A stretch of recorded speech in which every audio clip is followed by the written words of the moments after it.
السلام عليكم ورحمة الله وبركاته. أعوذ بالله من الشيطان الرجيم. بسم الله الرحمن الرحيم. الحمد لله رب العالمين. الصلاة والسلام على سيدنا محمد وعلى آله وأصحابه أجمعين. اللهم رب اشرح لي صدري ويسر لي أمري واحلل عقدة من لساني يفقهوا قولي. اللهم رب يسر ولا تعسر، رب زدنا علما وحلما وحفظا وعقلا وأدبا كاملا، رب تمم بالخير والسعادة برحمتك يا أرحم الراحمين.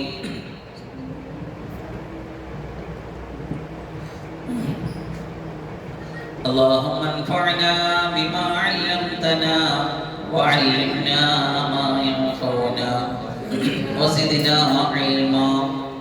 الحمد لله على كل حال، ونعوذ بالله من أحوال أهل النار. بسم الله الرحمن الرحيم.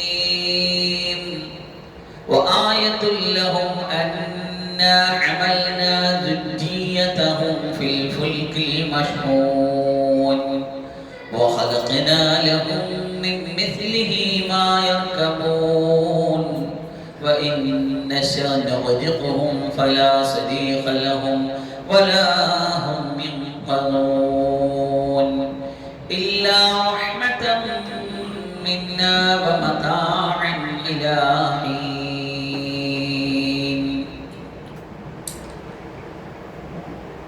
النعمان بن بشير رضي الله عنه عن رسول الله صلى الله عليه وسلم: مثل المدهن في حدود الله والواقع فيها مثل قوم استهموا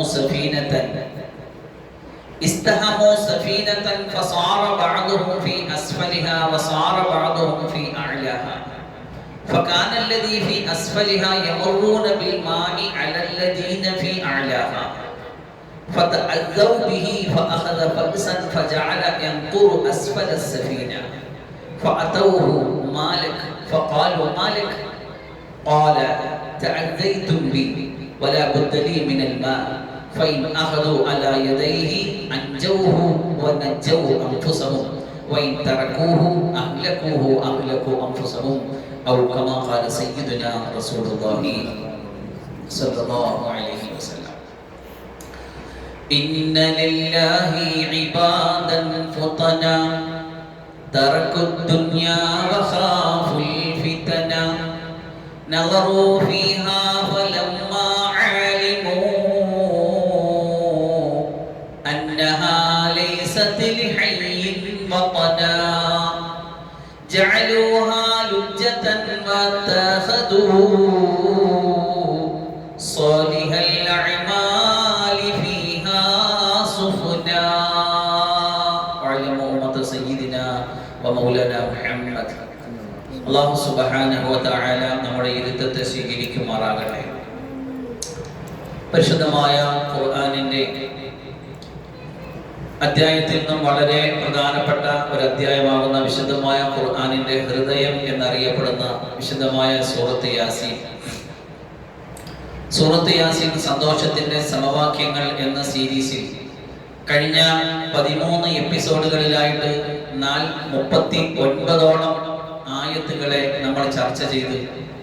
40ഓളം ആയത്തുകൾ ചർച്ച ചെയ്തിരുന്ന 41ാമത്തെ ആയത്തിലേക്ക് നാം കടക്കാൻ പോവുകയാണ്. ഖുർആനിലെ കപ്പൽ ചരിത്രങ്ങൾ എന്നതാണ് ഇന്നത്തെ നമ്മുടെ വിഷയത്തിന് നമ്മൾ നൽകിയിരിക്കുന്ന ടൈറ്റിൽ. വിശുദ്ധമായ ഖുർആനിൽ പരാമർശിക്കപ്പെട്ട കപ്പലുമായിട്ട് ബന്ധപ്പെട്ട ചരിത്ര വിസ്മയങ്ങളെ അനുസ്മരിച്ചുകൊണ്ടാണ് നമ്മുടെ ഇന്നത്തെ ക്ലാസ് മുന്നോട്ട് പോകുന്നത്. 41ാമത്തെ ആയത്തിൽ അല്ലാഹു സുബ്ഹാനഹു വ തആല ഇങ്ങനെയാണ് പറയുന്നത്: വആയതുൽ ലഹും, ആ മക്കക്കാർക്ക് ദൃഷ്ടാന്തമാണ്, അന്നാ ഹമൽനാ ദുർരിയതഹും, അവരുടെ സന്താനങ്ങളെ അവരുടെ പിതാക്കളെ എന്നല്ല, അവരെ തന്നെ നമ്മൾ സഞ്ചരിപ്പിക്കുന്നുണ്ട്, വഹിക്കുന്നുണ്ട്, യാത്ര ചെയ്യാനുള്ള അവസരം നൽകുന്നുണ്ട്. നിറയ്ക്കപ്പെട്ട കപ്പലിൽ, നിറയ്ക്കപ്പെട്ട കപ്പലിൽ അവരെ യാത്ര ചെയ്യാനുള്ള സംവിധാനം ഞാൻ ഒരുക്കി കൊടുത്തത് അത് ദൃഷ്ടാന്തമാണ്, അത്ഭുതമാണ് എന്ന്. അതിനുശേഷം ഇൻഷാ അല്ലാഹ് നമുക്ക് വിശദമായ വിഷയങ്ങളിലേക്ക് അടുത്ത ആഴ്ചകളിൽ കടക്കാം. മരുഭൂമിയിലെ കപ്പൽ എന്നറിയപ്പെടുന്ന ഒട്ടകത്തെ സംബന്ധിച്ചും അതിന്റെ വിസ്മയങ്ങളെ കുറിച്ചൊക്കെ ഇൻഷാ അല്ലാഹ് വരുന്ന ക്ലാസ്സുകളിൽ ചർച്ച ചെയ്യാം. ഇന്ന് അള്ളാഹു വിശുദ്ധമായ ഖുർആനിൽ ഈ ആയത്തിൽ ഉൾപ്പെടെ 23ഓളം ആയത്തുകളിൽ അള്ളാഹു സുബ്ഹാനഹു വ തആല കപ്പലെന്ന അത്ഭുതകരമായ ഒരു വിസ്മയത്തെ കുറിച്ച്, അത്ഭുത ദൃഷ്ടാന്തത്തെ കുറിച്ച് സമഗ്രമായിട്ട് അള്ളാഹു സംസാരിക്കുന്നുണ്ട്. ഈ ആയത്തിൽ അല്ലാഹു സുബ്ഹാനഹു വ തആല പറഞ്ഞ ആയത്തുൽ ലഹും അന്നാ ഹമൽനാ ദുർരിയതഹും എന്ന് പറഞ്ഞിടത്ത് ഇമാം ഖുർതുബി റഹ്മത്തുള്ളാഹി അലൈഹി തങ്ങളുടെ തഫ്സീറിൽ, മഹാനായ ഇബ്നു കസീർ റഹ്മത്തുള്ളാഹി അലൈഹി തങ്ങളുടെ ഇബ്നു കസീറിൽ, അതുപോലെ തന്നെ ഇമാം ബഗവി, ഇമാം തബരി തുടങ്ങുന്നവരൊക്കെ തങ്ങളുടെ തഫ്സീറിൽ സൂചിപ്പിക്കുന്ന പ്രബലമായ അഭിപ്രായം ഈ സൂചിപ്പിക്കുന്നത് നൂഹ് നബി അലൈഹി സ്വലാത്തു വസ്സലാമിന്റെ കാലഘട്ടത്തിൽ അല്ലാഹു സുബ്ഹാനഹു വ തആല ലോകത്തിലുള്ള സർവ്വ സൃഷ്ടികളെയും ഒന്നുകൂടി പുനരാവിഷ്കരിക്കുകയുണ്ടായി. അല്ലാഹു സുബ്ഹാനഹു വ തആല ആദം നബി അലൈഹി സ്വലാത്തു വസ്സലാമിനെ സൃഷ്ടിച്ച്, അതിനുശേഷം ആദം നബിയുടെ ഭാര്യയിൽ നിന്ന് ആദം നബിയുടെ ഇണയെ സൃഷ്ടിച്ച്, എന്നിട്ട് അവർ രണ്ടിലൂടെ ലോകത്ത് ആണും പെണ്ണുമാകുന്ന മക്കളുണ്ടായി. അവർ വിവാഹം കഴിച്ച് അവരിൽ മക്കളുണ്ടായി. അങ്ങനെ ഉണ്ടായി കുറെ നാളുകൾ വന്ന് ലോകത്ത് തൗഹീദും വിശ്വാസവും മാത്രം, അള്ളാഹുവിന്റെ ഏകദൈവ വിശ്വാസവും അള്ളാഹുവിനെ മാത്രം ആരാധിച്ചിരുന്ന ഒരു രീതിയും ഉണ്ടായിരുന്ന കാലഘട്ടത്തിൽ നിന്ന് ബഹുദൈവ വിശ്വാസത്തിലേക്ക്, വിഗ്രഹാരാധനകളിലേക്ക് സമൂഹം വഴിതെറ്റിപ്പോയപ്പോ ഹസ്രത്ത് നൂഹ് അലൈഹിസ്സലാം ആകുന്ന ശരീഅത്തിന്റെ ആദ്യ പ്രവാചകനെ കൊണ്ട് അല്ലാഹു സുബ്ഹാനഹു വ തആല ദഅവത്ത് നടത്തി. നീണ്ട വർഷങ്ങളോളം സമുദായത്തെ പ്രബോധനം നടത്തി നൂഹ് നബി അലൈഹിസ്സലാം. 1400 1500 വർഷം എന്നൊക്കെ തഫ്സീറുകളിൽ കാണാം നൂഹ് അലൈഹിസ്സലാമിന്റെ ഏജിനെ സംബന്ധിച്ച്, ആയുസ്സിനെ സംബന്ധിച്ച്. ഈ 1400 വർഷം ജീവിച്ച നൂഹ് നബി അലൈഹിസ്സലാം 950ഓളം വർഷക്കാലം ഈ സമൂഹത്തിന് ദഅവത്ത് ചെയ്തവരും സൂറത്തുൽ നൂഹിൽ പറയുന്നു, ഇന്നി ദഅവതു ഖൗമി ലൈലൻ വനഹാറ. രാവും പകലും അവരെ ഞാൻ വിളിച്ചു, രാവും പകലും വിളിച്ചു, പരസ്യമായിട്ടും രഹസ്യമായിട്ടും വിളിച്ചു അല്ലാഹുവിലേക്ക്, ഏകദൈവത്തിലേക്ക് തിരിച്ചു വരാൻ. ഈ പ്രപഞ്ചത്തിന്റെ പടച്ച ഏകദൈവമായ അല്ലാഹുവിലേക്ക് തിരിച്ചു വന്ന് ഏകദൈവ വിശ്വാസമാകുന്ന സത്യവിശ്വാസത്തിലേക്ക് തിരിച്ചു വരണമെന്ന് സമുദായത്തിന്റെ പ്രബോധനം നീണ്ട വർഷം ചെയ്ത് നൂഹ് നബി അലൈഹിസ്സലാം. പക്ഷെ ഈ നീണ്ട കാലത്തോളം നൂഹ് നബി അലൈഹിസ്സലാത്തു വസ്സലാം പ്രബോധനം ചെയ്തിട്ടും അതിലധികം പോലും അതിനെ കൂട്ടാക്കാൻ, അതിനെ ആ നൂഹ് അലൈഹിസ്സലാമിന്റെ പ്രബോധനത്തിന്റെ വഴിയിലേക്ക് കടന്നു വരാൻ തയ്യാറായില്ല. അവസാനം അല്ലാഹു സുബ്ഹാനഹു വ തആല ലോകത്തെ മുഴുവൻ ഒന്നും കൂടി സമുദ്ധരിക്കുവാനും ഒരു പുത്തൻ ആവിഷ്കാരം കൊണ്ടുവരാൻ വേണ്ടി തീരുമാനിച്ചു. അല്ലാഹു സുബ്ഹാനഹു വ തആലയുടെ തുടക്കം സൂറത്തുൽ ഹൂദിൽ അല്ലാഹു ഇങ്ങനെയാണ് പറയുന്നത്. 36 മുതൽ ആയത്തുകളിൽ അല്ലാഹു പറയുന്നു, വഊഹിയ ഇലാ നൂഹിൻ അന്നഹു ലൻ യുഅ്മിന മിൻ ഖൗമിക ഇല്ലാ മൻ ഖദ് ആമൻ. നൂഹ് നബിയെ, നിങ്ങളുടെ ഖൗമിൽ നിന്ന് ഇത്രയും നാൾ നിങ്ങൾ പറഞ്ഞതനുസരിച്ച് വിശ്വസിച്ച് മാത്രമേ വിശ്വസിക്കുള്ളൂ, ഇനി ആരും വിശ്വസിക്കാൻ പോകുന്നില്ല.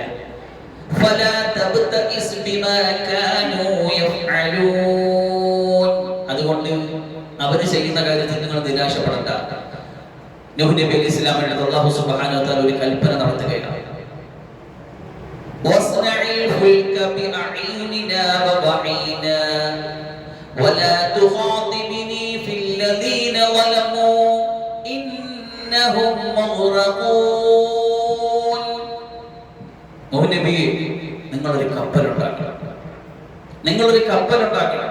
ലോകത്ത് ആദ്യമായിട്ട് ഒരു കപ്പലിന്റെ നിർമ്മാണത്തെ കുറിച്ച് മനുഷ്യൻ ചിന്തിക്കുന്നതിനേക്ക് എത്രയോ വർഷങ്ങൾക്ക് അല്ലാഹു സുബ്ഹാനഹു വ തആല അല്ലാഹുവിന്റെ നബിയോട് ലോകത്തിലെ ഏറ്റവും വലിയ ഗതാഗത സൗകര്യമായ, ഇന്നും ലോകത്തിലെ ഏറ്റവും വലിയ വാഹനമായ, ഇന്ന് ലോകത്തിൽ ഏറ്റവും കൂടുതൽ ഗതാഗത വ്യാപാരത്തിൽ, അതിന് വ്യാപാരത്തിന്റെ ചരക്ക് നീക്കങ്ങളിൽ 80% ലോകത്ത് നടന്നുകൊണ്ട് കപ്പലെന്ന ഏറ്റവും വലിയ ലോകത്തിലെ വിസ്മയത്തെ സംബന്ധിച്ച് അല്ലാഹു ഒരു നബിയോട് കൽപ്പിക്കുകയാണ്, എന്റെ കൃത്യമായ മേൽനോട്ടത്തിലും നിർദ്ദേശത്തിലും അങ്ങൊരു കപ്പൽ ഉണ്ടാക്കണം. എവിടെയാ കപ്പൽ ഉണ്ടാക്കുന്നത്? മലയ്ക്ക് മുകളിൽ. ആൾക്കാർ കളിയാക്കാനും പരിഹസിക്കാനൊക്കെ തുടങ്ങി. അപ്പോ അല്ലാഹു സുബ്ഹാനഹു വ തആല നൂഹിനെ സ്വന്തം ശരീരത്തോട് അക്രമം പ്രവർത്തിക്കുന്ന വിവരമില്ലാത്ത സമൂഹത്തിന്റെ പരിഹാസങ്ങൾക്കും സ്വന്തം കുടുംബത്തിൽ നിന്ന് ഈമാൻ കൊള്ളാത്തവരുടെ കുത്തിപ്പറച്ചിലുകൾക്ക് നബി അങ്ങ് മുഖം കൊടുക്കണ്ട, അങ്ങയുടെ പണി ചെയ്യുക. ഇന്നഹും മുറഖൂൻ, ഇതൊക്കെ തീരാനുള്ളവരാണ്, മുങ്ങിപ്പോകാനുള്ളവരാണ് അവരെല്ലാവരും. അല്ലാഹു പറയുകയാണ്, വയസ്നഉൽ ഫുൽക വകുല്ലമാ മറ അലൈഹി മലഉം മിൻ ഖൗമി. നൂഹ് നബി അലൈഹിസ്സലാം കപ്പലിന്റെ പണി തുടങ്ങി. അതിന്റെ ഡിസൈനും അതിന്റെ മുഴുവൻ കാര്യങ്ങളും അള്ളാഹുവിന്റെ മേൽനോട്ടത്തിൽ അള്ളാഹുവിന്റെ നബിക്ക് വഹി അറിയിച്ചുകൊണ്ട് ലോകത്ത് ആദ്യത്തെ കപ്പൽ നിർമ്മാണം. ഓരോ സമൂഹം ഇതിന്റെ അടുത്തൂടെ നടന്നു പോകുമ്പോഴും എന്നാ പരിപാടി? കപ്പല്. എന്തിനാ കപ്പല്? വെള്ളത്തിലോടാൻ. മലയുടെ മുകളിലാണ്, പാറയുടെ മുകളിലും മലയുടെ മുകളിലാണ് കപ്പൽ ഉണ്ടാക്കി വെക്കുന്നത്. ഓരോ ടീമും പാസ് ചെയ്ത് പോകുമ്പോഴും ആ നബിയെ പരിഹസിച്ചു കൊണ്ടേയിരുന്നു, കളിയാക്കിക്കൊണ്ടേയിരുന്നു.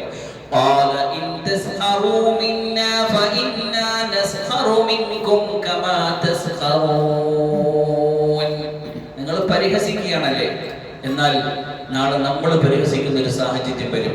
ഇതിന് കൃത്യമായ മറുപടി നിങ്ങൾക്ക് കിട്ടുന്ന ഒരു സാഹചര്യം വരും.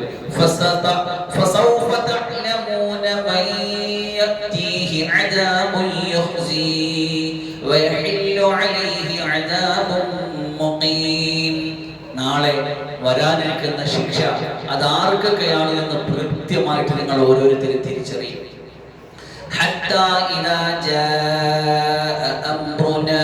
അള്ളാഹു വിശദീകരിക്കുക. അതിന്റെ ഇടയ്ക്ക് ഒരുപാട് സംഭവങ്ങളുണ്ട്. ഈ കപ്പലിൽ ഇവരെല്ലാവരും കയറി മലിനപ്പെടുത്തിയ സംഗതി, ആ നാട്ടിലുള്ളവർക്കെല്ലാം ഒരു ശക്തമായ പകർച്ചവ്യാധി ഉണ്ടായി, ശക്തമായ ചൊറിച്ചിലും ബുദ്ധിമുട്ടൊക്കെ നമ്മൾ ചരിത്രത്തിൽ ഒരുപാട് കേട്ടിട്ടുള്ള പ്രസംഗന്മാരൊക്കെ രസകരമായിട്ട് ആ വിഷയം അവതരിപ്പിക്കാറുണ്ട്. നിങ്ങൾക്ക് അറിയായിരിക്കും, അറിയാമോ? കേട്ടിട്ടില്ലേ? ഭയങ്കര ചോറി പിടിച്ചിട്ട് അവസാനം എത്ര മരുന്ന് കഴിച്ചിട്ട് മാറുന്നില്ല. അവസാനം ഒരാൾ കപ്പലിന്റെ മുകളിൽ ഇരുന്ന് ഇങ്ങനെ കാര്യസാധ്യത നടത്തിക്കൊണ്ടോ കപ്പലിൽ വീണുപോയി. അപ്പൊ ഇതെല്ലാം കൂടെ പുറത്തു പറ്റിയപ്പോ ഇയാളുടെ ചൊറിയുന്നു മാറി. അപ്പൊ അവസാനം എന്ത് ചെയ്യാൻ തുടങ്ങി? കപ്പലിൽ കിടക്കുന്നത് നമ്മുടെ ഈ രോഗത്തിന് ശമനമുണ്ടാക്കുന്ന ഔഷധമാണ് എന്ന് ശ്രുതി വരുന്നു. അവസാനം എന്താ തുടങ്ങി? എല്ലാവരും കൂട്ടത്തോടെ പോയി കപ്പലിൽ ഇറങ്ങി. അവസാനം ചെന്നവർക്ക് സാധനമില്ല. അവർ ഈർക്കിലിട്ട് അതിന്റെ ഇടയിലുള്ളതൊക്കെ ഇങ്ങനെ തൂത്തുവാരി വൃത്തിയാക്കി, കഴുകിയൊഴിച്ച് വൃത്തിയാക്കി, അവർ ചെയ്ത മാലിന്യം അവർ തന്നെ വൃത്തിയാക്കി. അവർ അസോസിയേറ്റ് കേട്ടിട്ടില്ല? നിങ്ങൾ കേട്ടിട്ടില്ല? ഇതാ സംഗതി. നമുക്ക് വിശദമായിട്ട് പിന്നെ പറയാം. ശരി, അങ്ങനെയൊക്കെ ഉണ്ടായി. അതിനൊക്കെ ശേഷം അല്ലാഹു സുബ്ഹാനഹു വ തആല സംഭവത്തിലേക്ക് അടുത്ത് വരികയാണ്. ഞങ്ങളുടെ തീരുമാനം വന്നപ്പോ, അങ്ങനെ നമ്മുടെ തീരുമാനമായപ്പോ, തൂഫാൻ എന്ന ലോകത്തിൽ ഏറ്റവും വലിയ ജലപ്രളയത്തിന്റെ തുടക്കം കുറിക്കുന്നത് എവിടെ നിന്നറിയാമോ തുടങ്ങുന്നത്? തന്റെ അടുക്കളയുടെ അടുപ്പിന്റെ ഉള്ളിൽ നിന്നാണ് ഈ വെള്ളം നിർഗലിച്ചു വരുന്നത്. നമുക്കറിയാം, സാധാരണ നമ്മളെയൊക്കെ വീടുകൾ എത്ര വലിയ മഴ വന്നാലും വെള്ളം കയറിയാലും വെള്ളം കയറാതെ സൂക്ഷിക്കുന്ന, ഒരിക്കലും കെട്ടുപോകരുത് അല്ലെങ്കിൽ വെള്ളം കയറി പോകരുത് എന്ന് നമ്മൾ കാത്തു സൂക്ഷിക്കുന്ന സ്ഥലമാണ് നമ്മുടെ ഭക്ഷണം പാചകം ചെയ്യുന്ന അടുക്കളയുടെ അടുപ്പ്. പക്ഷെ അവിടെ നിന്നാണ് അല്ലാഹു സുബ്ഹാനഹു വ തആല ഈ സമൂഹത്തിന് വരുന്ന ഏറ്റവും വലിയ ശിക്ഷയാകുന്ന തൂഫാനിന്റെ ജലപ്രളയത്തിന്റെ തുടക്കം ഈ അടുപ്പിൽ നിന്നാണ്. അങ്ങനെ ആ അടുപ്പിൽ നിന്ന് വെള്ളം പൊട്ടി ഒഴുകിയപ്പോ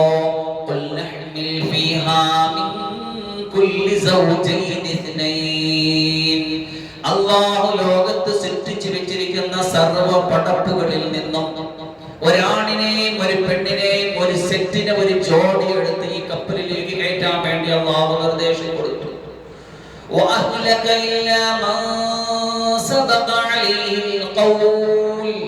എന്നിട്ട് അങ്ങയുടെ കുടുംബത്തിൽ നിന്ന് ആരൊക്കെ സത്യവിശ്വാസത്തിലേക്ക്, സത്യപ്രബോധനത്തിന് വഴിവെച്ചുകൊണ്ട് കടന്നു വന്നുവോ അവരെ കൂടി കപ്പലിലേക്ക് കയറ്റുക. വിശ്വസിച്ച വിശ്വാസികളെയും എല്ലാ ജീവികളിൽ നിന്നും, എല്ലാ സൃഷ്ടികളിൽ നിന്നും, എല്ലാത്തിൽ നിന്നും രണ്ടെണ്ണത്തിനെ, ജോഡിയെ, എല്ലാ ഇണകളെയും ഒക്കെ കണ്ടോ തഫ്സീറുകളിൽ കാണാം. അപ്പൊ പ്രസവിച്ചുണ്ടാകുന്നതിനെയും മുട്ട വിരിഞ്ഞുണ്ടാകുന്നതിനെ അങ്ങനെ ജോഡി ജോഡി സെറ്റ് ചെയ്ത്. എന്നാൽ ചില സാധനങ്ങളുണ്ട് ഇതൊന്നും ഉണ്ടാകാത്തത്. അതിനൊക്കെ എന്ത് ചെയ്തു? അത് മറ്റു ചില ധാന്യങ്ങളിൽ നിന്നതുണ്ടായി എന്നാ പറയുന്നത്. അതിന്റെ വിശദമായിട്ട് ഇൻഷാ അല്ലാഹ് നമുക്ക് അവിടെ മജ്‌ലിസിൽ വരുമ്പോൾ നോക്കാം. ഏതായാലും അല്ലാഹു സുബ്ഹാനഹു വ തആല പറയാണ് വമാ ആമന മഅഹു ഇല്ലാ ഖലീൽ. നൂഹ് നബിയെ കൊണ്ട് കുറഞ്ഞ സമൂഹമേ വിശ്വസിച്ചുള്ളൂ. അതുകൊണ്ട് കുറച്ച് മനുഷ്യന്മാരെ കപ്പലിലുണ്ടായിരുന്നുള്ളൂ. ലോകത്തിലെ മനുഷ്യന്മാരെല്ലാം തീരാൻ പോവുകയാണ്. ലോകത്തിലെ മുഴുവൻ പടപ്പുകളിൽ നിന്നും തിരഞ്ഞെടുക്കപ്പെട്ട ജോഡിയല്ലാത്ത മുഴുവൻ പടപ്പുകളും അസ്തമിക്കാൻ പോവുകയാണ്. എല്ലാത്തിനെയും അല്ലാഹു മുക്കിക്കൊല്ലാൻ വേണ്ടി പോവുകയാണ്. അല്ലാഹു അന്നെടുത്ത തീരുമാനം ഇന്നും എടുക്കാം, പ്രശ്നമൊന്നുമില്ല. അല്ലാഹുവിന്റെ നിലപാടിന്റെ ഖുവത്തിന്റെ ശക്തിയുടെ തീരുമാനത്തിന് മുന്നിൽ ലോകത്ത് ആർക്കും ഒന്നും ചെയ്യാൻ പറ്റില്ല. എല്ലാവരും ബഹുദൈവ വിശ്വാസത്തിലേക്ക് പോയപ്പോ ഒരു നബി 950 വർഷക്കാലം രാവും പകലും രഹസ്യം പരസ്യമായിട്ടുള്ള പ്രചാരണ പ്രവർത്തനങ്ങൾ ചെയ്തിട്ടുണ്ട്. വിരലിലെണ്ണാവുന്ന ഒരു സമൂഹം മാത്രം ദീനിലേക്ക് വിശ്വാസത്തിന് കടന്നു വന്നപ്പോൾ അല്ലാഹു സുബ്ഹാനഹു വ തആല മുറ്റോട് നശിപ്പിക്കാൻ വേണ്ടി അല്ലാഹു മലയുടെ മുകളിൽ വെച്ച് കപ്പലുണ്ടാക്കി വെച്ചിട്ട് ആ കപ്പലിൽ പറഞ്ഞു, ആ കപ്പലിൽ ഇന്നവരെയൊക്കെ കയറ്റിക്കൊള്ളാൻ വേണ്ടി പറഞ്ഞു. കേറിക്കൊള്ളാൻ പറഞ്ഞു. ബിസ്മില്ലാഹി മജ്ദഹാ വമുർസാഹാ. വിശുദ്ധ ഖുർആനിൽ ഇമാനത്തിന്റെ ഒരു സന്ദർഭമാണ് വരുന്നത്. മജ്ദഹാ വമുർസാഹാ. അല്ലാഹുവിന്റെ നാമം കൊണ്ട് കപ്പൽ സഞ്ചരിക്കട്ടെ. അടുക്കളയിൽ നിന്ന് പൊന്തിയ വെള്ളം, എല്ലാ ഭാഗത്തുനിന്നും വെള്ളം വന്ന് പൊന്തി അവസാനം മലയുടെ മുകളിലെത്തി ആ കപ്പലിനെയും വഹിച്ചുകൊണ്ട് ആ കപ്പല് ഈ പറഞ്ഞ ആൾക്കാരെയും വഹിച്ചുകൊണ്ട് സഞ്ചരിച്ചു പോയി. ബാക്കി എല്ലാവരും അസ്തമിച്ചു പോയി.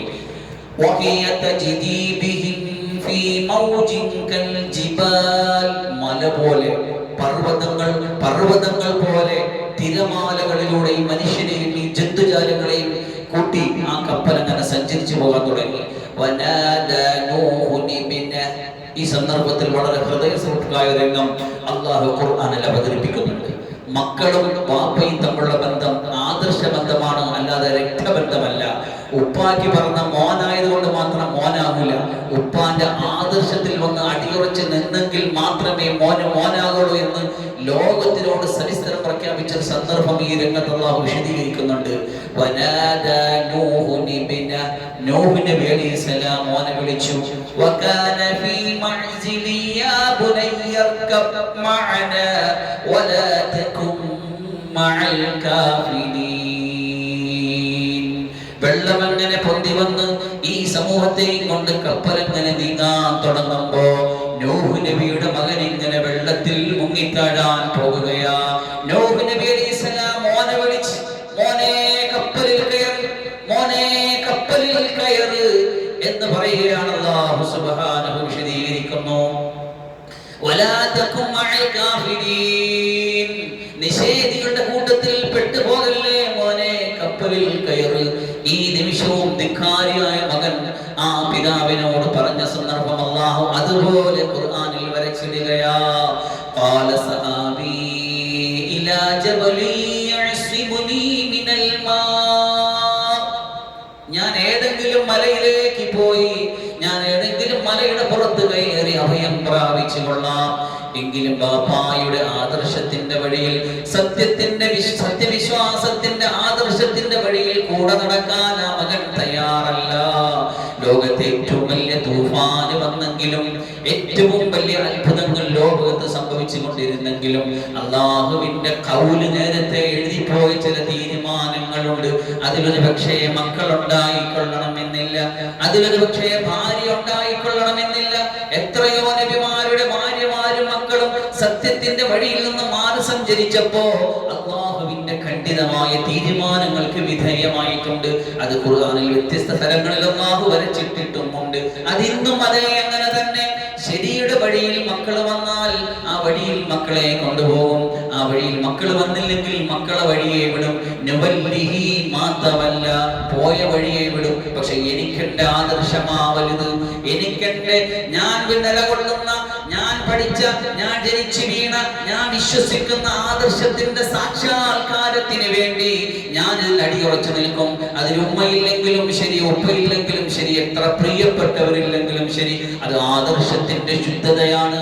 അതിൽ അടിയുറച്ചു നിൽക്കൽ ഒരു സത്യവിശ്വാസിക്ക് അനിവാര്യമാണ്. അപ്പോ മൂസാ നബി അലൈഹിസ്സലാത്തു വസ്സലാം മോന്റെ അടുത്ത് പറഞ്ഞപ്പോൾ മോൻ പറയാണ്, ഞാൻ ഇങ്ങനെ വെള്ളത്തിൽ നിന്ന് ഏതെങ്കിലും ഒരു മലയിൽ പോയി രക്ഷപ്പെട്ടുകൊള്ളാം. അപ്പൊ പറയാണ്, ഖാല ലാ ആസിമൽ യൗമ മിൻ അംരില്ലാഹി ഇല്ലാ മൻ റഹീം. മോനെ, ഇന്ന് അല്ലാഹുവിന്റെ സംരക്ഷണം കിട്ടിയവർക്കല്ലാതെ, അല്ലാഹുവിന്റെ റഹ്മത്ത് കിട്ടിയവർക്കല്ലാതെ മക്കളെ ഇന്ന് ആർക്കും രക്ഷയില്ലടാ. വഹാല ബൈനഹുമൽ മൗജ്. ആ വേദനയാർന്ന ഉപ്പയുടെയും ധിക്കാരിയാകുന്ന മകന്റെയും ഇടയിൽ ഒരു തിരമാല വന്നെന്ന് പറഞ്ഞിട്ട് ആ മകൻ മുഗ്റഖീൻ ഫകാന മിനൽ മുഗ്റഖീൻ, അവൻ മുങ്ങിച്ചത്തവരിൽ ഉൾപ്പെട്ടു പോയി. അല്ലാഹു വിശദീകരിക്കുകയാണ്. ആ സംഭവം അതിനിടയിൽ അല്ലാഹു പറഞ്ഞു വരികയാണ്. എന്നിട്ട് അല്ലാഹു സുബ്ഹാനഹു വ തആല അതിന്റെ ഒരു ഉപസംഹാരത്തിലേക്ക്, ഈ സംഭവത്തിന്റെ ഉപസംഹാരത്തിലേക്ക് ഇങ്ങനെയാ വരുന്നത്. وقيل يا أرض ابلعي ماءك ويا سماء واقلعي وغيض الماء وقضي الأمر. ഭൂമിയോട് പറഞ്ഞു, ഭൂമി നീ വെള്ളം പിടിച്ചുകൊള്ളുക. ആകാശത്തോട് പറഞ്ഞു, നീ വെള്ളം നിർത്തിക്കൊള്ളുക.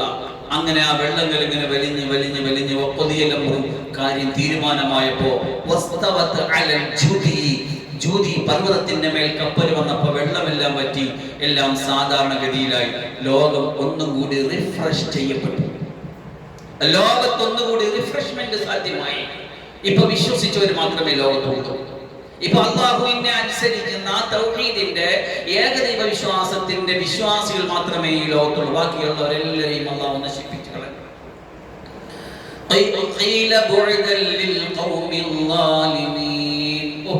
എന്നിട്ടും ആ പിതാവിനെ മോന്റെ കാര്യം വിട്ടില്ല കേട്ടോ. അള്ളാഹു വീണ്ടും പറയാണ്, അടുത്ത 45-ാമത്തെ ആയത്തിൽ അള്ളാഹു ആ വിഷയം ഒന്നും കൂടി പറയാണ്. അള്ളാഹു വന്നിട്ട് പോകുന്നില്ല. എന്തറിയാം, ഇത്രയൊക്കെ ആയിട്ടും ആ ശക്തമായ താക്കീതുകൾക്ക് മുന്നിൽ നിന്ന് കപ്പലിൽ കയറി മനുഷ്യന്മാരുമായിട്ട് കപ്പൽ സഞ്ചരിച്ചിട്ട് എല്ലാ ഭാഗത്തും വെള്ളമാണ്.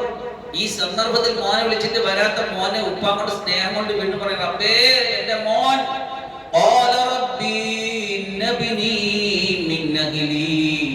എന്റെ മോൻ. നേരത്തെ അല്ലാഹു ഖുർആനിൽ അല്ലാഹു പറഞ്ഞു വഅഹ്ലക എന്ന് പറഞ്ഞില്ലേ, വഅഹ്ലക അല്ല, ഇഹ്മിൽ ഫീഹാ മിൻ കുല്ലി സൗജൈൻ ഇസ്നൈനി വഅഹ്ലക, എല്ലാ സൃഷ്ടികളിൽ നിന്നും രണ്ടുപേരെയും നിങ്ങളുടെ കുടുംബത്തെയും കെട്ടിക്കൊള്ളാൻ പറഞ്ഞല്ലോ. അല്ലാഹുവേ, അല്ലാഹുവേ എന്റെ മോൻ എന്റെ കുടുംബത്തിൽപ്പെട്ടതല്ലേ.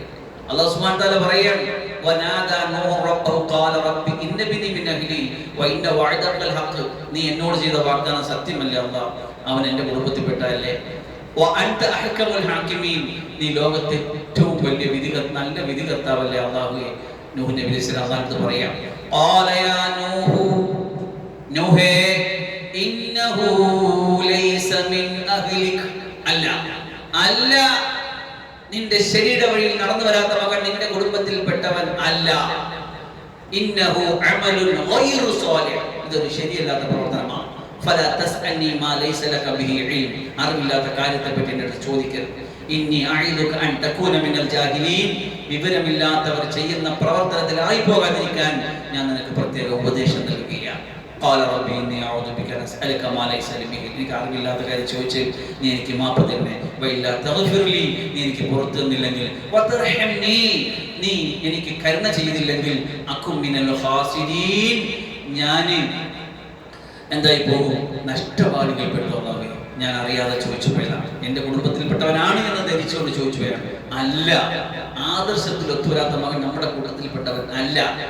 അല്ലാഹു സുബ്ഹാനഹു വ തആല അത് അർത്ഥശങ്കയ്ക്ക് ഇടയില്ലാത്ത വിധം അതിൽ പ്രഖ്യാപിക്കുക. അതിനുശേഷം അല്ലാഹു സുബ്ഹാനഹു വ തആല പറഞ്ഞു, ഖീല യാ നൂഹു ഇഹ്ബിത് ബിസലാമിൻ മിന്നാ, എന്റെ സലാമോട് കൂടെ, വ ബറകാത്തിൻ അലൈക, അങ്ങയുടെ മേലുള്ള ഐശ്വര്യത്തോട് കൂടെ, വ അലാ ഉമമിൻ മിമ്മൻ മഅക, അങ്ങയോടൊപ്പം കപ്പലിലുള്ള ബാക്കി എല്ലാ ഉമ്മത്തുകൾ, മനുഷ്യരിൽ നിന്നുള്ള, പക്ഷികളിൽ നിന്നുള്ള, ജന്തുക്കളിൽ നിന്നുള്ള എല്ലാ ഉമ്മത്തുകൾക്കും ഐശ്വര്യവും ബർക്കത്തുമായിട്ട് ഒന്നും കൂടി ഭൂമിയിലേക്ക് ഇറങ്ങുക, എന്നിട്ട് ഐശ്വര്യകരമായിട്ട് അങ്ങോട്ട് ജീവിക്കുക. അല്ലാഹു സുബ്ഹാനഹു വ തആല ലോക സമൂഹത്തിനെ വീണ്ടും ഒന്നും കൂടി ചുരുക്കി. അപ്പൊ ഇതാണ് നമുക്ക് സൂറത്ത് നൂഹ് നബി അലൈഹി സ്വലാത്തു വസ്സലാമിന്റെ കപ്പലിനെ കുറിച്ച്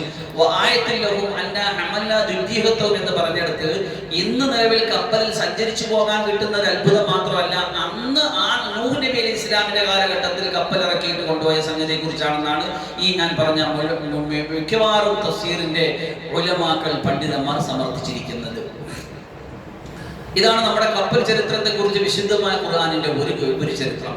പിന്നെ മറ്റൊരു ചരിത്രം നമ്മൾ കഴിഞ്ഞ ക്ലാസ്സിൽ സജീവമായിട്ട് നമ്മൾ ചർച്ച ചെയ്തിരുന്ന മൂസാ നബി ഖിദ്ർ നബി അലൈഹി ഇസ്ലാമിന്റെ സംഭവം നമ്മൾ നല്ലതുപോലെ അത് മനസ്സിലാക്കിയിട്ടുണ്ടായിരുന്നു. സൂറത്തുൽ കഹ്ഫിൽ അല്ലാഹു സുബ്ഹാനഹു വ തആല വിഷയം പറയുന്നുണ്ട്. ആ വിഷയം എങ്ങനെ തുടങ്ങുന്നതെന്ന് പറയും, ഓർമ്മിക്കും. സൂറത്തുൽ കഹ്ഫിൽ അല്ലാഹു സുബ്ഹാനഹു വ തആല ആയത്തിനെ എങ്ങനെയാണ് തുടങ്ങുന്നത്? നമ്മൾ പഠിച്ചവരല്ലേ, ഓർമ്മിക്കും. ആ സംഭവം എങ്ങനെ തുടങ്ങുന്നത്? ഹസ്രത്ത് മൂസാ നബി അലൈഹി സ്വലാം ഉമ്മത്തിന് പ്രസംഗിച്ചു കൊണ്ടിരുന്നപ്പോൾ അവർ ചോദിച്ചു അത്രേ. എന്താ ചോദിച്ചത്? മറന്നല്ലേ, ഓർമ്മിക്കും. പ്രസംഗിച്ചുകൊണ്ടിരുന്നപ്പോൾ സദസ്യര് ചോദിച്ചു മൂസാ നബിയുടെ അടുത്ത്. എന്താ ചോദിച്ചത്? ഇന്നത്തെ ഏറ്റവും വലിയ പണ്ഡിതനാണ്. അവൻ തോന്നുന്നു ഞാനെന്ന് ആരോട്? മൂസാ നബി അലൈഹി സ്വലാം. അപ്പൊ അല്ലാഹു സുബ്ഹാനഹു വ തആല കാര്യത്തിൽ അത് ശരി തന്നെയാണ്.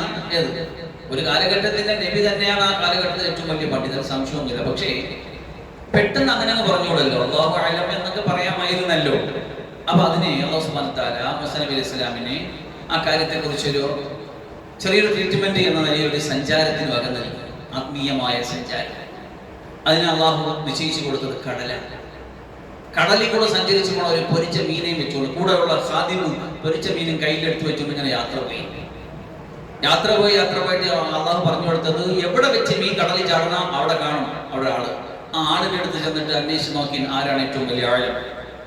അങ്ങനെ പോയി അന്വേഷിച്ച് നോക്കി അവസാനം ഒരു സ്ഥലത്ത് വന്ന് വിശ്രമിച്ച് യാത്ര ചെയ്ത് ഇൽമിന്റെ വഴിയിൽ, വിജ്ഞാനത്തിന്റെ വഴിയിൽ, ആത്മീയതയുടെ വഴിയിൽ സഞ്ചരിച്ച് തളർന്നിട്ടിരുന്ന്. പക്ഷെ മീന് ചാടിപ്പോയി. അത് പറയാൻ ഖാദിമ മറന്നുപോയി, ശൈത്താനങ്ങ് മറപ്പിച്ചത്. പിന്നെ അന്വേഷിച്ച് വന്ന പിന്നെ ഇവിടെ വെച്ചാണ് ചാടിപ്പോയി. അവിടെ നോക്കിയപ്പോൾ അവിടെ ഒരു അടിമയെ കിട്ടി. ആരായിരുന്നു? ഹസ്രത്ത് ഖിദ്ർ നബി അലൈഹി സ്വലാത്തു വസ്സലാം.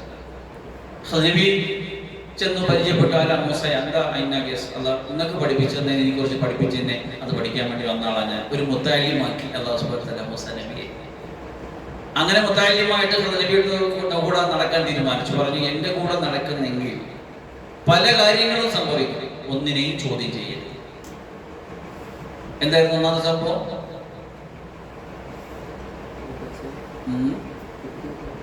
കളി മൈതാനത്ത് കളിച്ചുകൊണ്ട് കുഞ്ഞിനെ പിടിച്ച് തിരിച്ചെടുക്കുന്നതാണ്.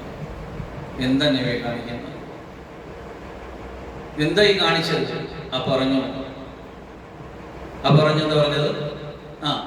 അവരുടെ ഉമ്മായും വാപ്പയും നല്ല സ്വാലിഹാണ്, പക്ഷെ ഈ കൊച്ചു സ്വാലിഹല്ല. നമ്മൾ മറ്റേ സംഭവത്തോട് ചേർത്ത് വയ്ക്കണം. റഹ്മാൻ തആല ഖുർആനിൽ ഇത് പറഞ്ഞു തരുന്നത്, വാപ്പമ്മയും നടക്കുന്ന സലാഹിയത്തിന്റെ വഴിയിൽ മക്കളില്ലെങ്കിൽ പിന്നെ തീരുമാനം നമുക്ക് എടുക്കേണ്ടതിന് ഒരു താമസം വേണ്ട. അല്ലാഹു രണ്ടാമത്തെ സംഭവം ഇത് ചേർത്ത് വന്നതല്ല, അവിചാരിതമായിട്ട് ചേർന്ന് വന്നതാണ്. തിരികെ അങ്ങോട്ട് കൊന്നു കളഞ്ഞു. എന്താ നബി ഇത് ചെയ്ത് ശരിയാണ്? ലാഹിർ ശരീഅത്തിന്റെ പ്രവാചകനാണ് മൂസ അലൈഹിസ്സലാം. ആത്മീയതയുടെ ഉന്നതയിൽ നിൽക്കുന്ന ആളാണ് മഹാനായ ഖിദ്ർ നബി അലൈഹിസ്സലാം. അതിന്റെ പിന്നിൽ ഒരു രഹസ്യമുണ്ടായിരുന്നു, അത് ശേഷം പറഞ്ഞു തരാം. വീണ്ടും നടന്നു. പറഞ്ഞു, ഞാൻ ആദ്യമേ പറഞ്ഞില്ലേ, ഞാൻ ചെയ്യുന്ന കാര്യം ചോദ്യം ചെയ്യരുതെന്നും. ശരി. വീണ്ടും നടന്നു പോയപ്പോൾ എന്തായിരുന്നു അടുത്ത സംഭവം?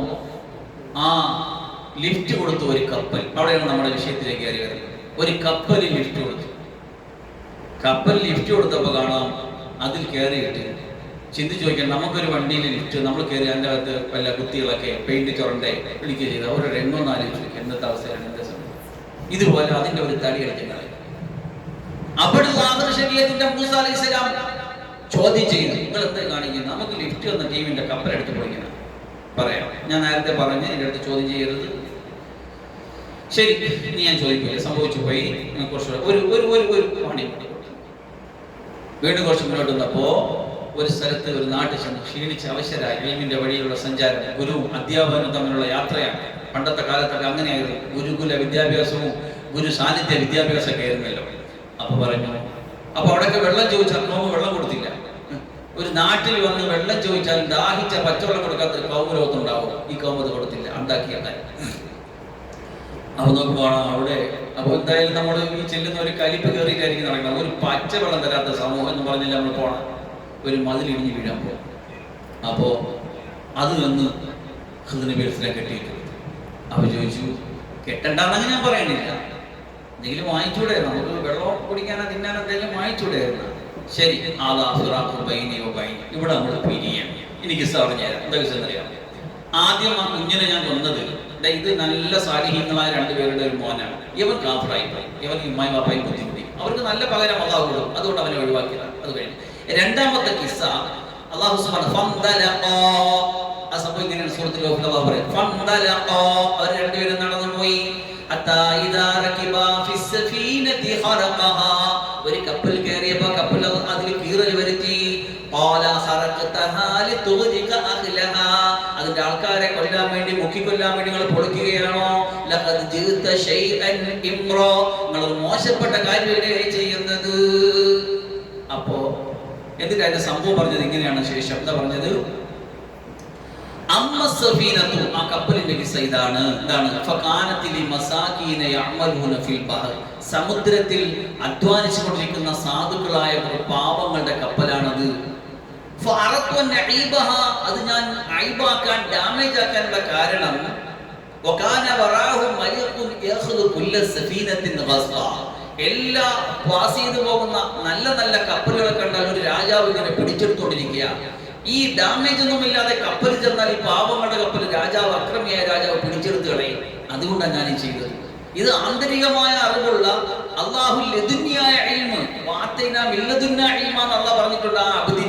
ആ അബ്ദിന് ലദുന്യായ ഇൽമുണ്ട്. മൂസാ നബി അലൈഹി ഇസ്ലാമിന് കസ്ബിയായ ശരീഅത്തിന്റെ ബാഹ്യമായ ഇൽമാണ്. ഖദർ നബി അലൈഹി ഇസ്ലാമിന് അല്ലാഹു ഡയറക്റ്റ് കൊടുക്കുന്ന ലദുന്യായ ഇൽമാണ്, ആത്മീയമായ അല്ലാഹു ഒഴുക്കി കൊടുക്കുന്ന, ഹൃദയത്തിൽ ഇട്ടു കൊടുക്കുന്ന ഇൽമാണ്. ആ ഇൽമ വെച്ചുകൊണ്ടാണ് ഈ രണ്ട് സംഭവം പറഞ്ഞത്. മൂന്നാമത്തെ സംഭവം എന്താണെന്നറിയാമോ? മൂന്നാമത്തെ സംഭവം ഈ തകർന്ന് വീഴാൻ പോകുന്ന മതിൽക്കെട്ടിക്കടിയിൽ യത്തീങ്ങളായ രണ്ട് കൊച്ചുങ്ങളുടെ മുതൽ അവരെ വാപ്പ വെച്ചിട്ടാണ് എന്തായിരിക്കുന്നത്, മരിച്ചുപോയത്. നമ്മൾ ഇതൊക്കെ എത്തി മക്കളൊക്കെ ഉണ്ടെങ്കിൽ അവർക്ക് വേണ്ടി ബാങ്ക് ഡെപ്പോസിറ്റ് ചെയ്യും. അവർ മെച്ചുവർ ആകുമ്പോൾ, അവർ ഇതാകുമ്പോൾ, പ്രായപൂർത്തിയാകുമ്പോൾ എടുക്കാൻ വേണ്ടി കണക്കാക്കി. അന്ന് അത് ചെയ്ത സെറ്റപ്പ് അങ്ങനെയായിരുന്നു. മതിലിന്റെ അടിയിൽ വെച്ച് ഈ മതിൽ തകർന്നു പോയി മുതൽ ആരെങ്കിലും എടുത്തോളൂ. അപ്പൊ അത് നേരെ വെച്ചാൽ എത്തി മക്കൾക്ക് ഇത് കിട്ടും. അതിനാണ് ഞാൻ ഈ ചെയ്തത്. അപ്പൊ ലാഹറ് ശരീരത്തിൽ ചെയ്തത് മൂന്നും തെറ്റ്, പക്ഷെ ആന്തരികമായിട്ട് നോക്കുമ്പോൾ അത് അനിവാര്യമായ ഒരു കാര്യമാണ്. അങ്ങനെയാണ് ആ സംഭവത്തെ അല്ലാഹു സുബ്ഹാനഹു വ തആല അതിനകത്ത് വിശദീകരിക്കുന്നത്. അപ്പൊ ഇതിൽ നമ്മൾ പഠിക്കേണ്ട പാഠം, ഏതൊരു കാര്യത്തിന്റെയും ഉള്ളുകള്ളുകൾ അറിയാതെ നമ്മൾ പെട്ടെന്ന് അതിന് കയറി ഇടപെടാൻ പാടില്ല. അതിനെക്കുറിച്ച് ലാഹർ അനുസരിച്ച് നമുക്ക് ശരീഅത്ത്, ഫിഖ്ഹ്, കർമ്മശാസ്ത്രം പറയുന്ന പോലെ വിധിക്കാമെങ്കിൽ അതിന്റെ ഉള്ളിൽ ചില മറ്റു കാര്യങ്ങളുണ്ടാവും. അല്ലാഹു സുബ്ഹാനഹു വ തആല കാര്യങ്ങൾ മനസ്സിലാക്കാൻ തൗഫീഖ് തരട്ടെ. അടുത്ത സംഭവം യൂനുസ് നബി അലൈഹി ഇസ്ലാമിന്റെ കപ്പൽ ചരിത്രമാണ്. ഒന്നാമത്തെ കപ്പൽ ചരിത്രം എന്തായിരുന്നു? ആരതാണ്? മറന്നു പോകരുത്, റെക്കോർഡ് ഓർമ്മിച്ച് വെച്ച് കേൾക്കണം.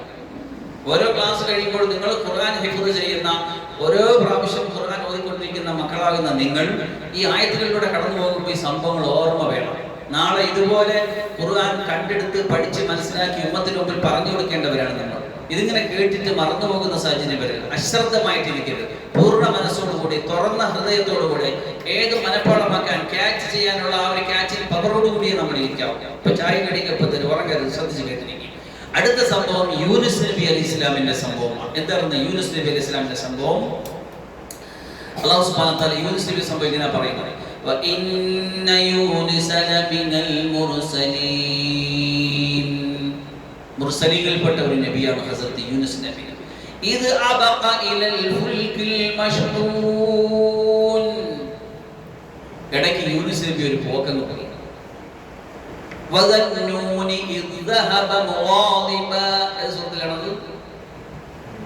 ഓർമ്മിക്കും, ഇരുന്നോ അതിലും നിന്നോ അതിലും എല്ലാവരും ഓർമ്മിച്ച് നോക്കിയാൽ ഏത് സൂറത്തിലാണ് അങ്ങനെ പറഞ്ഞത്?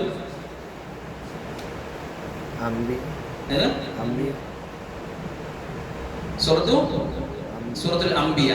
വദന്നൂനി ഇദ് ദഹബ മുഗാദിബ ഫظن أن لن نقدر عليه فنادى في الظلمات أن لا إله إلا أنت سبحانك إني كنت من الظالمين. നമ്മൾ ഇജാസ് ദിക്റിൽ എല്ലാ വ്യാഴാഴ്ചയും ചെയ്യുന്ന ഒരു പ്രധാനപ്പെട്ട ദിക്റാണ് യൂനുസ് നബിക്ക് അല്ലാഹു പഠിപ്പിച്ച ദിക്റാണ്. അതിനെക്കുറിച്ച് ഞാൻ വിശദമായിട്ട് പറയാം. ഇവിടെ ഈ വിഷയത്തിൽ അങ്ങോട്ട് വരട്ടെ. എന്താ സംഭവം എന്നറിയാമോ? യൂനുസ് നബി ബനൂ ഇസ്രായേൽപ്പെട്ട ആ ഖൗമിന്റെ അടുത്ത് കുറെ നാടുകളായിട്ട് അള്ളാഹുവിന്റെ ദീനിന്റെ ദഅവത്തൊക്കെ നടത്തി, ശിക്ഷ വരും, വിശ്വസിച്ചില്ലെങ്കിൽ പ്രശ്നമാണെന്നൊക്കെ പറഞ്ഞിട്ട് കൗം അംഗീകരിക്കാൻ തയ്യാറായില്ല. അങ്ങനെയാണെങ്കിൽ ശിക്ഷ കൊണ്ടുപോകാം, ശിക്ഷ വരട്ടെ, കാണട്ടെ എന്നൊക്കെ പറഞ്ഞിട്ട് നബിയോട് തർക്കിക്കാൻ തുടങ്ങി. അങ്ങനെ അല്ലാഹു സുബ്ഹാനഹു വ തആല ശിക്ഷ ഇറങ്ങാൻ തീരുമാനിക്കുകയും യൂനുസ് നബി അറിയാതെ ഇവരിൽ പശ്ചാത്തപിച്ചിട്ട് അല്ലാഹു സുബ്ഹാനഹു വ തആല ഈ ശിക്ഷ എടുത്ത് മാറ്റുകയും ചെയ്തു. യൂനുസ് നബിക്ക് ഇത് കണ്ടപ്പോൾ ദേഷ്യമാണ്. യൂനുസ് നബിക്ക് പോക്കങ്ങ് പോയി. അങ്ങനെയും ഉണ്ട് നബിമാരുടെ ചരിത്രത്തിൽ. അല്ലാഹു സുബ്ഹാനഹു വ തആല ആ സംഭവത്തെ വിശദമായിട്ട് നമുക്ക് പറഞ്ഞ് മനസ്സിലാക്കി തരുന്നുണ്ട്. ഇങ്ങനെ പോയാൽ എന്ത് സംഭവിക്കും. ദർസിന്നൊക്കെ ദേഷ്യം എന്നൊക്കെ ഇറങ്ങി പോകുമ്പോഴേ, അല്ലെങ്കിൽ ഉമ്മാരെ മാപ്പാരെ അടുത്ത് നിന്നൊക്കെ പിണങ്ങിയിട്ട് പോകുമ്പോഴേ, നമ്മുടെ ഉള്ളിലംബറായ നമ്മുടെ കാര്യകർത്താക്കളുടെ മുമ്പിൽ നിന്നൊക്കെ പിണങ്ങിപ്പോയാൽ അത് എവിടെ ചെന്ന് അവസാനിക്കും എന്നതിനെ സംബന്ധിച്ചിട്ട് അള്ളാഹു വിശദീകരിക്കുന്നത് നമുക്ക് ഇതിലൂടെ കാണാൻ പറ്റും. നേരെ ചെന്ന് ഇങ്ങോട്ടാ ചെന്നത്, ഇത് ഫുൾ കപ്പാസിറ്റി നിറഞ്ഞു നിൽക്കുന്ന ഒരു കപ്പലിലേക്കാണ് യൂനുസ് നബി ചെന്ന് കയറിയത്. യൂനുസ് നബി കയറിയപ്പോ കപ്പാസിറ്റി ഫുൾ, കപ്പൽ ഇപ്പൊ മുങ്ങും. പ്രശ്നമായി. എന്ത് ചെയ്യും? അവരാലോചിച്ചു എന്ത് ചെയ്യും. ഞറുക്കിട്ടിട്ട് ഒന്നിനെ ഒഴിവാക്കിയല്ലാതെ വേറെ പരിപാടിയൊന്നും ഇവിടെ ഇല്ല. ഒരെണ്ണത്തെ ഞറുക്കിട്ട് ഒഴിവാക്കണം, അത് അമ്മ എടുത്ത് കടലിൽ കളയണം. 3 പ്രാവശ്യം ഞറുക്കിട്ടിട്ടും യൂനുസ് നബിക്കാണ് ഞറുക്ക് വീണത്. എന്ത് തീരുമാനമായി? യൂനുസ് നബിയെ കടലിൽ എറിയാൻ തീരുമാനമായി. അവസാനം യൂനുസ് നബിയെ കടലിൽ എറിഞ്ഞു. ഒരു മത്സ്യം വന്ന യൂനുസ് നബിയെ വിഴുങ്ങി. അല്ലാഹു സുബ്ഹാനഹു വ തആല, ഇതെല്ലാം അല്ലാഹുവിന്റെ തർത്തീബുകളാണല്ലോ, എല്ലാം അല്ലാഹുവിന്റെ തർത്തീബുകളാണല്ലോ. നമ്മൾ ഇത് കണ്ടോ കേട്ടോ അറിഞ്ഞോ അറിഞ്ഞില്ല, മേളിൽ നിന്ന് ഒരാളിങ്ങനെ ഈ ചിത്രങ്ങളുടെ വരച്ച് ഈ എന്താ പറയില്ല, നൂൽ പാവകളുണ്ടല്ലോ, ഒരാളിങ്ങനെ വരയ്ക്കുക അണിക്കുകയൊക്കെ ചെയ്യുമ്പോൾ പാവകൾ ഇതുപോലെയാണ്. നമ്മൾ വന്നാലും നിന്നാലും പോയാലും പറഞ്ഞാലും പറഞ്ഞില്ല, മേളിൽ ഇരിക്കുന്ന ഒരാളിന്റെ തർത്തീബാണ് നടന്നുകൊണ്ടിരിക്കുന്നത്. അല്ലാഹു സുബ്ഹാനഹു വ തആല യൂനുസ് നബിയെ വിഴുങ്ങിയ മത്സ്യത്തോട് പറഞ്ഞു, അയാളുടെ ഇറച്ചിയിൽ നീ തൊടരുത്, അയാളുടെ ഒരു എല്ല് നീ പൊട്ടിക്കരുത്, നിന്റെ വയറ് പരിശുദ്ധമായ സംവിധാനമാക്കി എന്റെ അടിമയാകുന്ന യൂനുസിനെ കൊണ്ടുപോയിക്കൊള്ളണം. അങ്ങനെ അല്ലാഹു സുബ്ഹാനഹു വ തആല നിർദ്ദേശപ്രകാരം ഈ മത്സ്യം അത് കുലങ്ങളിൽ അടച്ചിടണം, ആ സൈഡ് അടച്ച് കട്ടം പിടിച്ചിട്ട്. അങ്ങനെ അല്ലാഹുവിന്റെ നിർദ്ദേശപ്രകാരം ഈ യൂനുസ് നബിയാകുന്ന പ്രിയപ്പെട്ട പ്രവാചകൻ, സമുദായത്തിന്റെ പ്രവർത്തനം കണ്ടിട്ട് ദേഷ്യം വന്നിട്ട് ഇറങ്ങിപ്പോയ പ്രവാചകൻ, അല്ലാഹു സുബ്ഹാനഹു വ തആല മത്സ്യത്തിന്റെ ഉള്ളിൽ 40 ദിവസം താമസിപ്പിച്ച പ്രവാചകൻ, സമുദ്രത്തിന്റെ അന്തർഭാഗത്തിലേക്ക് മത്സ്യം പോയി. ഫീ ദുലുമാതിൻ സലാസ്, 3 ഇരുട്ടിന്റെ ഉള്ളിലായി ഹസ്രത്ത് യൂനുസ് നബി അലൈഹിസ്സലാം മത്സ്യത്തിന്റെ ഉള്ളിൽ ഇരുന്നിട്ട് വളരെ വേദനയോടെ വിഷമത്തോടെ അല്ലാഹുവിന്റെ അടുത്ത് പൊറുക്കലിനെ തേടി അവിടെ ഇങ്ങനെ നിസ്കാരത്തിൽ, അവിടെ ഇങ്ങനെ തസ്ബീഹിൽ കഴിഞ്ഞു പോയി. അതാണ് ഈ സൂറത്തിൽ എന്താ പറയുന്നത്, സൂറത്തുൽ അംബിയായിൽ എന്താ പറഞ്ഞത്, ഫനാദാ ഫിൽ ദുലുമാതി, ഇരുളുകളിൽ, സമുദ്രത്തിന്റെ ഇരുള്, ആഴത്തിന്റെ ഇരുള്, മത്സ്യത്തിന്റെ വയറ്റിന്റെ അകത്തിലുള്ള ഇരുള്, ഈ ഇരുളുകൾക്കുള്ളിൽ ഇരുന്നു കൊണ്ട് യൂനുസ് നബി പറഞ്ഞ മന്ത്രോച്ചാരണമാണ് നമ്മുടെ ഇജാസ ദിക്റിൽ നമ്മൾ ഇന്ന് 41 പ്രാവശ്യം ചൊല്ലിയ ലാ ഇലാഹ ഇല്ലാ അൻത സുബ്ഹാനക ഇന്നി കുന്തു മിനൽ ളാലിമീൻ. ഓർമ്മിച്ച് വെച്ചോളി, അല്ലാഹു ഖുർആനിൽ ചരിത്രം പറയുന്നത് വെറും ചരിത്രത്തിനും പ്രസംഗത്തിനും വേണ്ടിയല്ല. ജീവിതത്തിന്റെ ഇത്തരം അസന്നിഗ്ധ ഘട്ടങ്ങളിൽ നമ്മൾ പെട്ടുപോയി കഴിഞ്ഞാൽ രക്ഷപ്പെട്ടു വരാനുള്ള തുറവടിയുടെ മരുന്നുകളാണ് അല്ലാഹുവിന്റെ ഖുർആനിൽ അല്ലാഹു പറഞ്ഞു തരുന്നത്. ഇതൊക്കെ എനിക്കും നിങ്ങൾക്കും വരാം. ജീവിതത്തിന്റെ ചില നിമിഷങ്ങളിൽ ഇതുപോലെ പലതും സംഭവിച്ച് അബദ്ധപ്പെട്ട് ഇനി ഒരു രക്ഷയുടെ വഴിയില്ലാതിരിക്കുമ്പോ ഉടയ തമ്പുരാൻ ഇങ്ങനെ ഖുർആനിലൂടെ തന്റെ പ്രിയപ്പെട്ട അടിമയാകുന്ന യൂനുസ് നബിക്ക് പറഞ്ഞു കൊടുത്ത ആ രഹസ്യ മന്ത്രോച്ചാരണം നമ്മുടെ നാവിലൂടെ വന്നാൽ അത് മേലിൽ ഇരുന്ന് അർശിന്റെ അവിടെ ഇരുന്ന് അല്ലാഹുവിന്റെ തീരുമാനം വരാൻ കാരണമാകും. തഫ്സീറുകളിൽ കാണാം, ബലഹീനനായി മത്സ്യത്തിന്റെ ഉള്ളിലിരുന്നു കൊണ്ട്, സമുദ്രത്തിന്റെ അടിഭാഗത്തിരുന്നു കൊണ്ട് ബലഹീനനായി ചെല്ലുന്ന ശബ്ദം അങ്ങനെ അർശിന്റെ ഭാഗത്തെത്തിയപ്പോ മലക്കുകൾ അല്ലാഹുവിന്റെ അടുത്ത് പറയുകയാണത്രേ, ഒരു പാപിയായ, ഒരു സാധുവായ ഒരു മനുഷ്യന്റെ വിറങ്ങലിച്ച ശബ്ദമാണല്ലോ അല്ലാഹുവേ. ബലഹീനനായ ഒരു ശബ്ദം കേൾക്കുമല്ലോ, ഇത് എവിടെന്നാ? അപ്പൊ പറഞ്ഞതാണ്, എന്റെ അടിമ യൂനുസിന്റെ ശബ്ദമാണ്. സമുദ്രത്തിന്റെ അന്തർഭാഗത്ത് നീന്തി പോകുന്ന മത്സ്യത്തിന്റെ ഉള്ളിലിരിക്കുന്ന യൂനുസ് നബിക്ക് അല്ലാഹു വഹീ അറിയിച്ചു കൊടുത്തു, ലാ ഇലാഹ ഇല്ലാ അൻത സുബ്ഹാനക ഇന്നി കുന്തു മിനൽ ളാലിമീൻ പറയാൻ. അത് അവിടെ ഇങ്ങനെ പറഞ്ഞുകൊണ്ടിരുന്നു.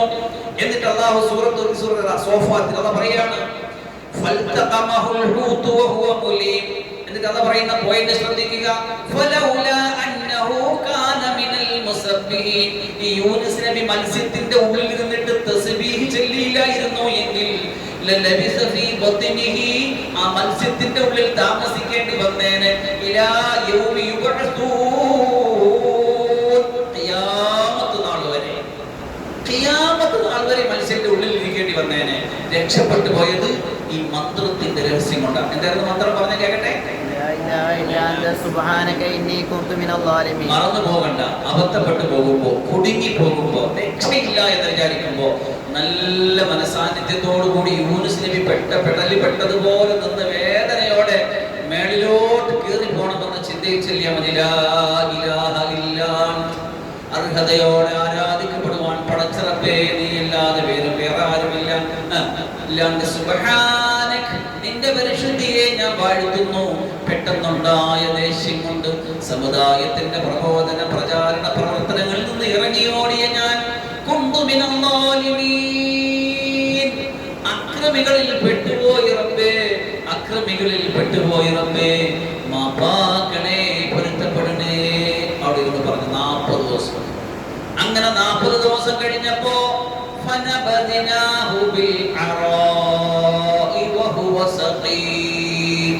അവശനായി.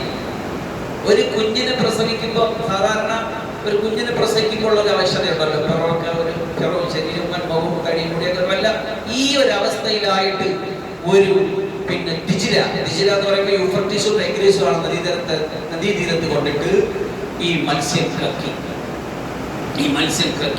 എന്നിട്ട് അത് പറയുന്ന കേട്ടോ, ഇനി ചികിത്സിച്ച് നോർമൽ സിറ്റുവേഷനിലേക്ക് അടിമയെ കൊണ്ടുവരുന്ന സെറ്റപ്പ് ആണെന്നോ പറയുന്നത് സൂറത്ത് സോഫ. എന്നിട്ട് അത് പറയുകയാ,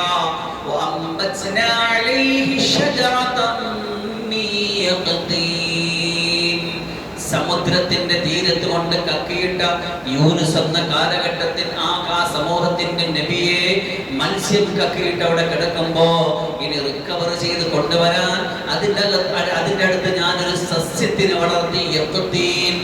യഖ്തീൻ എന്നറിയപ്പെടുന്ന ഒരു സസ്യത്തിനെ അവിടെ വളർത്തി. എന്താ യഖ്തീൻ എന്നറിയാമോ? യഖ്തീൻ എന്ന് വെച്ച് കഴിഞ്ഞാൽ നമ്മുടെയൊക്കെ നാട്ടില് ചുരക്ക എന്ന് പറയുന്ന സാധനം, ചുരക്ക എന്നൊക്കെ പറയുന്ന, നമ്മുടെ കഴുത്തങ്ക എന്നൊക്കെ പറയുന്നത് നമ്മുടെ നാട്ടിൽ. ഈ കഴുത്ത് ചെറുതും തടി വലുതൊക്കെ ആയിട്ട് ഒരു സാധനം. നമ്മുടെ നബിക്ക് ഭയങ്കര ഇഷ്ടമായിരുന്നു ഈ സാധനം. എല്ലാവരും ഇങ്ങോട്ടോ കൊച്ചിന് പറഞ്ഞു വെച്ചത് എന്താ പറഞ്ഞത്?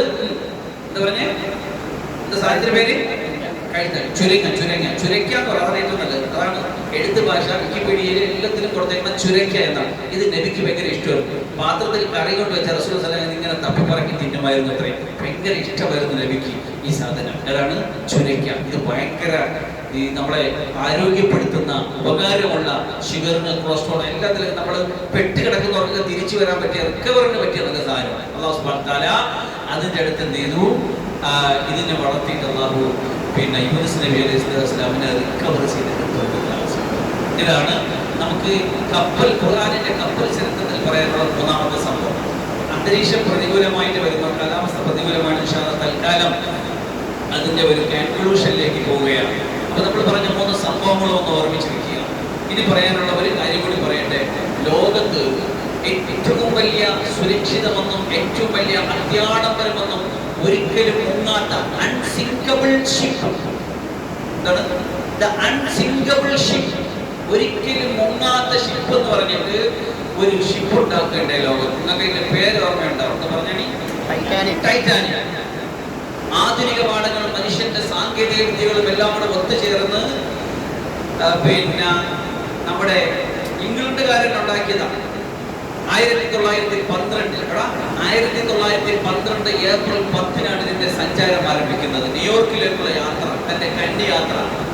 ഇതിന് ഭയങ്കര സെറ്റപ്പായിരുന്നു. ഫസ്റ്റ് ക്ലാസ് യാത്രക്കാരൻ്റെ ഏതാണ് 1912 കിസേന പറയുന്നത്. നമ്മളിപ്പോൾ നിൽക്കുന്നത് എവിടെയാണ്? 2026 അല്ലേ?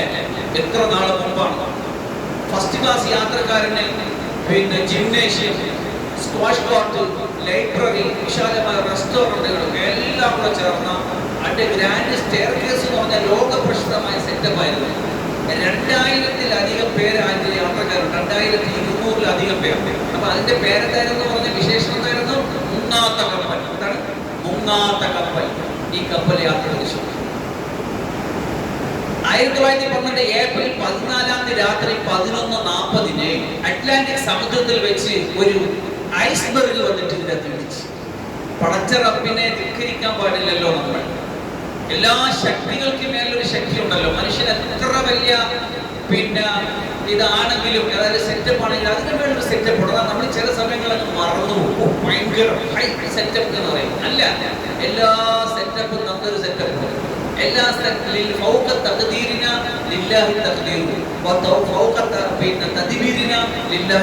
നമ്മുടെ സങ്കല്പങ്ങൾക്ക് മേളൊരു സങ്കല്പമുണ്ട്, നമ്മളെ ചിന്തകൾ മേളൊരു തകതീരുണ്ട്. ഇത് ആരതാണ്? അള്ളാഹുവിന്റെ. മറന്നു പോകരുത്.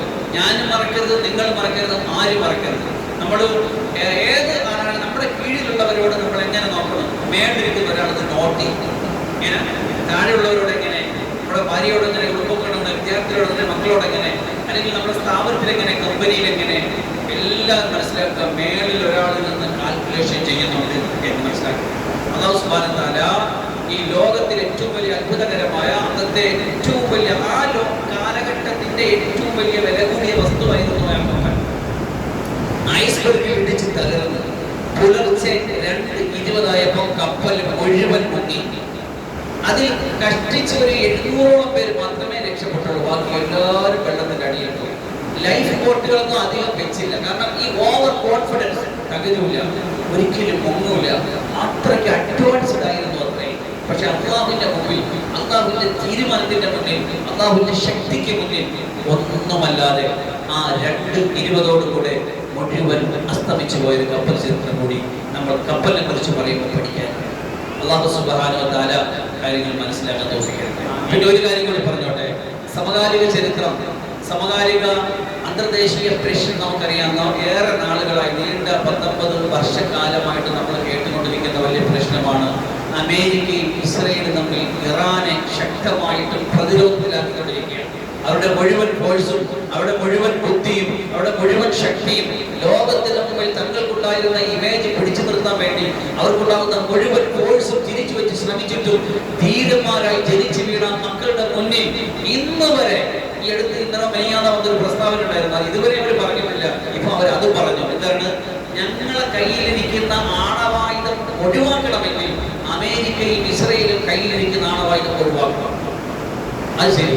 അപ്പൊ നിങ്ങൾക്ക് അണവായുധം വയ്ക്കാൻ നമുക്ക് വെച്ചുകൂടാ. ഇന്നത്തെ ലോകത്തിലെ ഏറ്റവും വലിയ ഭീകരവാദികൾ, ഏറ്റവും വലിയ പ്രശ്നക്കാരാണ്, ആർക്കും സംശയമില്ല, അമേരിക്ക ഇസ്രയേലാണ്. എല്ലാ രാജ്യത്തു നിന്നും അവരുടെ ഭരണാധികാരികളെ ആക്രമിക്കുന്ന, രാജ്യത്തിന്റെ സ്വസ്ഥത തകർക്കുന്ന ഏറ്റവും വലിയ തീവ്രവാദികളും ഭീകരവാദികളും നാശകാരികളുമാണ് അമേരിക്ക ഇസ്രയേലും. അവര് പറയുന്നത് ഇറാൻ ആണവായുധം വെക്കണ്ട. പക്ഷെ ഇറാൻ പറയുന്നു നമ്മൾ ഒഴിവാക്കണമെങ്കിൽ നിങ്ങൾ ഒഴിവാക്കണം. ചങ്കൂറ്റം എന്ന് പറയുന്നതിന് മരിക്കുമെന്ന് ഉറപ്പ്. എങ്ങനെ? നിങ്ങളുടെ കയ്യിലിരിക്കുന്ന മുഴുവൻ സംവിധാനം അമേരിക്ക ട്രംപ് പറഞ്ഞല്ലോ നരകമാക്കും, തിരിച്ചു എത്രയോ നൂറ്റാണ്ട് ബാക്കിലേക്ക് കൊണ്ടുപോകും, ഒന്നുമല്ലതാക്കും. ഒന്നും ഏഷ്യയിൽ അവിടെ. കാരണം മരിക്കാൻ തീരുമാനിക്കുന്നവരുടെ മുമ്പിൽ ഒരു വെല്ലുവിളിയും അവിടെ വില പോവില്ല. ഞാൻ പറഞ്ഞത് എന്തിനാണെന്നറിയാമോ? ഈ ഇറാന്റെ ഏറ്റവും വലിയ തുറുപ്പ് ചീട്ട് എന്താണെന്നറിയാമോ? ഏറ്റവും വലിയ പിടിച്ചു നിൽക്കൽ എന്താണെന്നറിയാമോ? ലോകം ഇസ്രയേലും അമേരിക്കയ്ക്ക് ഇത്ര വലിയ സമ്മർദ്ദം ചെലുത്തിയ, അഫ്ഗാനിൽ കൈവച്ചപ്പോൾ ഇല്ലാത്ത, ഇറാഖിൽ കൈവച്ചപ്പോൾ ഇല്ലാത്ത, ഫലസ്തീനിൽ കൈവച്ചപ്പോൾ ഇല്ലാത്ത സമ്മർദ്ദം അമേരിക്കയ്ക്ക് ഇസ്രായേലും അനുഭവിക്കേണ്ടി വന്നത് ഈ ഇറാന്റെ കയ്യിലിരിക്കുന്ന ഈ തുറുപ്പ് ചീട്ട് കാരണമായിട്ടാണ്. എന്താണ് ആ തുറുപ്പ് ചീട്ട് അറിയാമോ? ഹോർമുസ് കടലിടും. ഹോർമുസ് കടലിടും. എന്തായിരുന്നു ഹോർമുസ് കടലിടും? എന്താ അതിന്റെ കാര്യം? ആ കടലിടുകയാണ് ലോകത്തിലെ ഏറ്റവും വലിയ ഗതാഗത സഞ്ചാരം നടക്കുന്നത് നമ്മുടെ കപ്പലുകളിലൂടെ. ഈ കപ്പൽ അതിലെ പാസ് ചെയ്ത് വന്നില്ലെങ്കിൽ നമ്മളൊക്കെ അനുഭവിച്ചതാണ്. നമ്മുടെ എണ്ണയുടെ വില കൂടുതലായി, നമ്മുടെ ഗ്യാസിന്റെ വില കൂടുതലായി. നിങ്ങളിപ്പോൾ തിന്നുന്ന ഈ കടിക്ക് ഒരാഴ്ച 2 ആഴ്ച മുമ്പ് 10 രൂപ ആയിരുന്നെങ്കിൽ ഇപ്പം 12 രൂപ കൊടുക്കണം. എന്താ കാര്യം? ഈ കടി പ്രശ്നം ഉണ്ടായി. ഹോർമുസ് കടലിടുക്കിലൂടെ കപ്പലുകൾ ചരക്കുകളുമായിട്ട് അല്ലെങ്കിൽ എണ്ണയുമായിട്ട് LPG-യുമായിട്ട് അതിനെ പാസ് ചെയ്ത് വരാത്തതിന്റെ ഗതികേട് ലോകം മുഴുവൻ അനുഭവിച്ചു കൊണ്ടിരിക്കുകയാണ്. അതുകൊണ്ടാണ് അമേരിക്കയും ഇസ്രായേലും പെട്ടെന്ന് സമ്മർദ്ദത്തിലായത്. അതാണ് ഇറാന്റെ ഏറ്റവും വലിയ തുറപ്പിച്ചിട്ടും. അതും ഒരു കപ്പൽ ചരിത്രമാണ് എന്നതിനോട് ചേർത്ത് വെച്ചുകൊണ്ട് എന്റെ സംസാരത്തെ ഞാനിവിടെ ചുരുക്കുകയാണ്. കപ്പൽ കേവലം ഒരു യാത്രാ സംവിധാനമല്ല, അള്ളാഹുവിന്റെ ഏറ്റവും വലിയ ദൃഷ്ടാന്തമാണ്. കൂടുതൽ അറിയാനും മനസ്സിലാക്കാനും പഠിക്കാനും അള്ളാഹു വലിയ സൗഭാഗ്യം തരട്ടെ എന്ന് പ്രാർത്ഥിച്ചുകൊണ്ട് തൽക്കാലം ഖുർആനിന്റെ കപ്പൽ ചരിത്രം എന്ന വിഷയം ഇവിടെ ചുരുക്കുകയാണ്. അടുത്ത ആഴ്ച ഇൻഷാ അല്ലാഹ് മരുഭൂമിയിലെ കപ്പൽ എന്ന ഒട്ടകത്തെ കുറിച്ച് സമഗ്രമായിട്ട് നമുക്ക് ചിന്തിക്കാൻ പഠിക്കാം. അള്ളാഹു സൗഭാഗ്യം തരട്ടെ. അൽഹംദുലില്ലാഹി റബ്ബിൽ ആലമീൻ. അസ്സലാമു അലൈക്കും വറഹ്മത്തുള്ളാഹി വബറകാതുഹു.